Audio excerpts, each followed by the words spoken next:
ದಾವಣಗೆರೆ ಜಿಲ್ಲೆ ಚನ್ನಗಿರಿ ತಾಲೂಕಿನಲ್ಲಿ ಅಮಾನವೀಯ ಪೊಲೀಸ್ ದೌರ್ಜನ್ಯ ನಡೆದಿದೆ ಎಂಬ ಆರೋಪ ಹೊರಬಿದ್ದಿದೆ.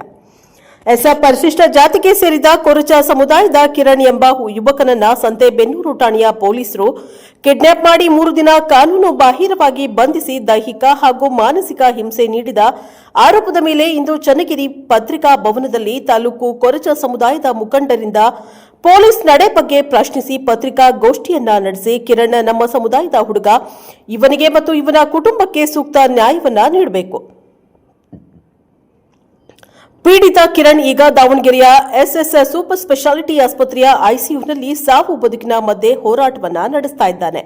ಈ ಪ್ರಕರಣದಲ್ಲಿ ಪಿಎಸ್ಐ ಜಗದೀಶ್, ಕಾನ್ಸ್ಟೇಬಲ್ಗಳು ರುದ್ರೇಶ ಹಾಗೂ ವೀರಭದ್ರಪ್ಪ ಸೇರಿದಂತೆ 5 ಪೊಲೀಸರ ವಿರುದ್ಧ ಗಂಭೀರ ಆರೋಪ ಹೊರಬಿದ್ದಿದ್ದು, ಮಾನವ ಹಕ್ಕುಗಳ ಉಲ್ಲಂಘನೆ ಮತ್ತು ಜಾತಿ ನಿಂದನೆಗೂ ಅವರು ಕಾರಣರಾಗಿದ್ದಾರೆ ಎಂದು ಪೀಡಿತ ಕುಟುಂಬದವರು ತಿಳಿಸಿದ್ದಾರೆ.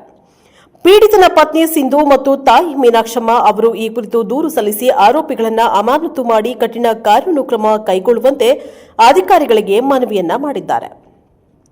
ಘಟನೆಯ ಹಿನ್ನೆಲೆ ಜಿಲ್ಲಾ ಮಟ್ಟದಲ್ಲಿ ಖಂಡನೆ ವ್ಯಕ್ತವಾಗಿದ್ದು, ದಲಿತ ಸಂಘಟನೆಗಳು ಕೂಡ ಶೀಘ್ರ ನ್ಯಾಯ ನೀಡುವಂತೆ ಆಗ್ರಹಿಸಿದ್ದಾರೆ.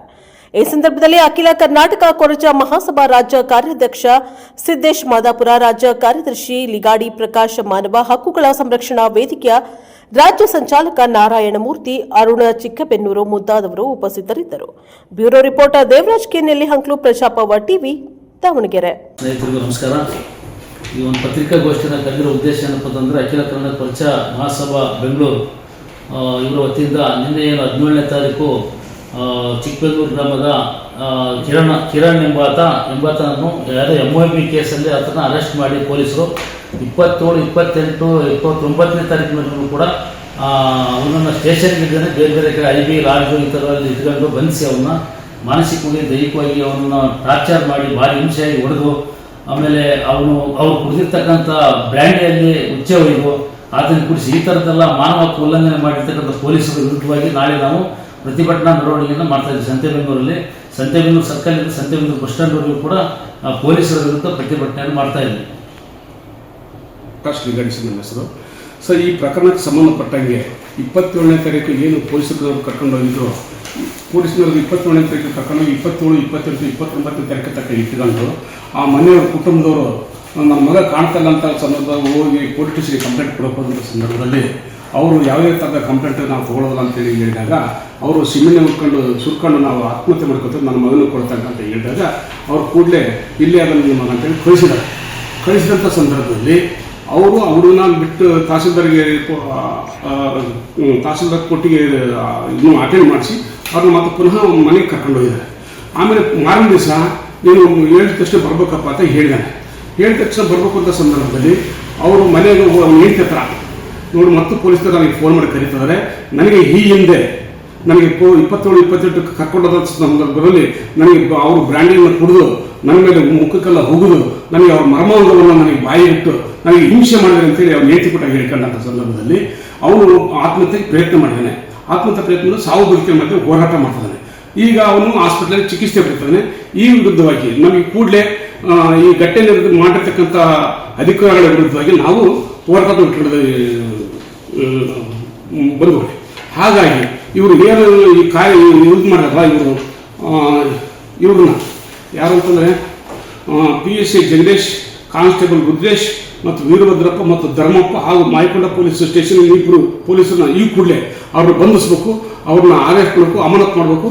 ನೊಂದಂಥ ಕುಟುಂಬಕ್ಕೆ ಇವರು ಸರ್ಕಾರದಿಂದ ಪರಿಹಾರ ಕೊಡಿಸ್ಬೇಕು ಅಂತೇಳಿ ನಾನು ಒತ್ತಾಯ ಮಾಡ್ತಾ ಈ ನಾನು ಮುಗಿಸ್ತೇನೆ. ಪತ್ರಿಕೆ ಸರ್, ಈಗ ಎಷ್ಟು ಜನ ಸೇರ್ತಾರೆ ಪ್ರತಿಭಟನೆಯಲ್ಲಿ? ಸುಮಾರು ಒಂದು 500ರಿಂದ 600 ಜನ ಆಗ್ಬೋದು ಸರ್. ಪ್ರತಿಭಟನೆ 500ರಿಂದ 600 ಜನ ಆಗ್ತಾರೆ. ಸರ್, ಹಿಂದೆ ಆ ವ್ಯಕ್ತಿಯ ಬಗ್ಗೆ ಯಾವಾದರೂ ಕಾನೂನಿನಲ್ಲಿ ಕೇಸ್ಗಳಿದ್ವಾ ಸರ್? ಈಗ ಆ ವ್ಯಕ್ತಿ ಬಗ್ಗೆ MOB ಇದೆ ಅನ್ನೋದು ಗೊತ್ತು. ಆ ವ್ಯಕ್ತಿ ಯಾರೋ ಚಿತ್ರದುರ್ಗ ಜಿಲ್ಲೆಯಲ್ಲಿ ಆತನ ಬಗ್ಗೆ MOB ಇದೆ.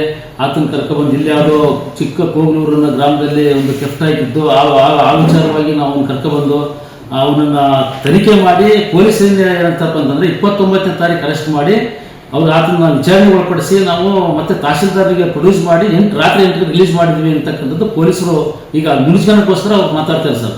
ಬಟ್ ಸತ್ಯತೆ ಏನಂತಂದ್ರೆ ಆತನ ಅರೆಸ್ಟ್ ಮಾಡಿದ್ದು 27ನೇ ತಾರೀಕು ಅರೆಸ್ಟ್ ಮಾಡಿ 27, 28, 29ವರೆಗೂ ಕೂಡ ನೀವು ಸ್ಟೇಷನ್ಗೆ ಹಿಡಿದೇನೆ ನೀವು ಬೇರೆ ಬೇರೆ ಕಡೆ ಇಟ್ಟು ಹುಡುಗಿಗೆ ಮಾನಸಿಕವಾಗಿ ದೈಹಿಕವಾಗಿ ಹಲ್ಲೆ ಮಾಡಿ ಆತನಿಗೆ ಸಿಕ್ಕಾಪಟ್ಟೆ ಹೊಡೆದು, ಈಗ ನಮ್ಮ ಇವರು ಹೇಳಿದಂಗೆ ಅವ್ರು ಬ್ರ್ಯಾಂಡಿ ಕುಡಿದು, ಯಾಕಂದ್ರೆ ಅವನು ಮನೆಗೆ ಹೋಗಿ ಅವ್ನ ಹೆಂಡತಿ ಹತ್ರ ಹೇಳ್ಕೊಂಡಿದ್ವಲ್ಲ, ಹೆಂಡತಿ ಹತ್ರ ಹೇಳ್ಕೊಂಡ್ಮೇಲೆ ಮತ್ತೆ ವಿಚಾರಿಸಿದಾಗ ಹಿಂದೆ ಚಿತ್ರದುರ್ಗ ಒಂದು ಇದರಲ್ಲಿ ಇನ್ವಾಲ್ವ್ ಆಗಿ ಅವ್ರ ಬೇರೆ ಮೇಲೆ ಹೊರಗೆ ಬಂದಿದ್ದಾನೆ ಸರ್. ಈಗ ಒಂದು 6 ತಿಂಗಳ ಹಿಂದೆ ಈ ಕೇಸಲ್ಲಿ ಇನ್ವಾಲ್ವ್ ಇಲ್ಲ ಅವನು. ಈ ಕೇಸಲ್ಲಿ ಟೋಟಲಿ ಎಷ್ಟು ಕೇಸ್ ಇದೆ ಸರ್ ಅವರು? ಒಂದೇ ಕೇಸ್ ಅಂತ ಚಿತ್ರದುರ್ಗದಲ್ಲಿ ಇರೋದು ಒಂದೇ ಕೇಸ್.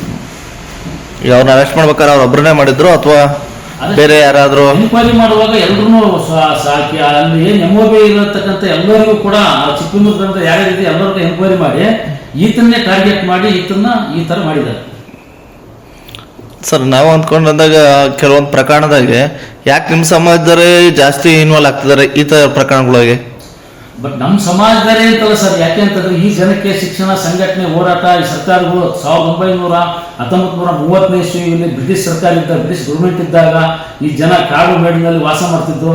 ಆ ಸಂದರ್ಭದಲ್ಲಿ ರೈಲು ಮಾರ್ಗ ಬಂದಾಗ ಈ ಜನರನ್ನ ಆ ಬ್ರಿಟಿಷರಿಗೆ ತೊಂದರೆ ಆಗುತ್ತೆ ಅನ್ನೋ ಕಾರಣಕ್ಕೋಸ್ಕರ ಇವ್ರನ್ನ ಅಲ್ಲಿಂದ ಒಕ್ಕಲೆಬ್ಸಿ ಸೆಂಟ್ಲಿಮೆಂಟ್ ಅಂತೇಳಿ ಮಾಡಿ ಬಂಧಿಸಿ ಇವ್ರನ್ನ ಇಲ್ಲಿವರೆಗೂ ಕೂಡ ನಿಮಗೆಲ್ಲ ಸ್ವತಂತ್ರ ಬಂದ 1947 ಅದು ಪರಿಚಯ ಸಮುದಾಯಕ್ಕೆ ಸ್ವತಂತ್ರ ಬಂದ 1952ರಲ್ಲಿ. ಅಲ್ಲಿವರೆಗೂ ಕೂಡ ಇವ್ರನ್ನ ಬಂದಿಖಾನೆಯಲ್ಲಿ ಬಂಧಿಸಿಟ್ಟು ಎಲ್ಲಿಗಾರ ಯಾರು ಸತ್ರು ಅಂತ ಹೇಳಿದ್ರೆ ಅಲ್ಲಿಂದ ಶಾರ್ಟ್ಬೋಗನ್ನ ಲೆಟರ್ ತಗೊಂಡು ಮತ್ತೆ ಸಂಜೆ 5 ಗಂಟೆ ಒಳಗೆ ಬರುವಂಥದ್ದು ಇತಿಹಾಸ ಇದೆ ಸರ್.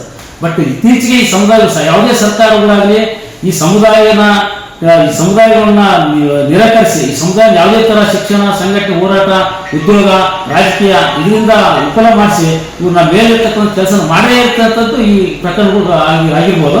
ಬಟ್ ಆಗಿನ ಸಂದರ್ಭ ಈಗಿಲ್ಲ ಸರ್. ಯಾಕಂದ್ರೆ ಈಗ ಎಲ್ಲರೂ ನಾವು ಕೂಡ ಶಿಕ್ಷಣ, ಸಂಘಟನೆ, ಹೋರಾಟ ಮುಖಾಂತರ ಶಿಕ್ಷಣ, ಉದ್ಯೋಗ ಎಲ್ಲರನ್ನೂ ಪಡ್ಕೊಂಡು ನಾವು ಕೂಡ ಬೇರೆ ಜನರ ತರ ಸ್ವಲ್ಪ ಒಂದು 10% ಇದಾಗಿದ್ವಿ.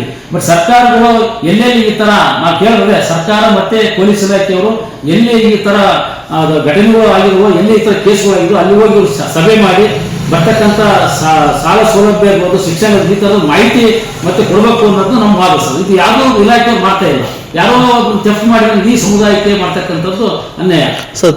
ಚನ್ನಗಿರಿ ತಾಲೂಕಿನಲ್ಲಿ ಹೆಸರಾದಂಥವ್ರು, ರಾಜಕಾರಣದಲ್ಲಿ ಹೆಸರು ಮಾಡಿದಂಥವ್ರು, ಸಮಾಜದ ಅಧ್ಯಕ್ಷರು ಅಂತೇಳಿ KC ಕೆಂಚಪ್ಪನವರು ಅವರೆಲ್ಲ ಇದ್ದಾರೆ.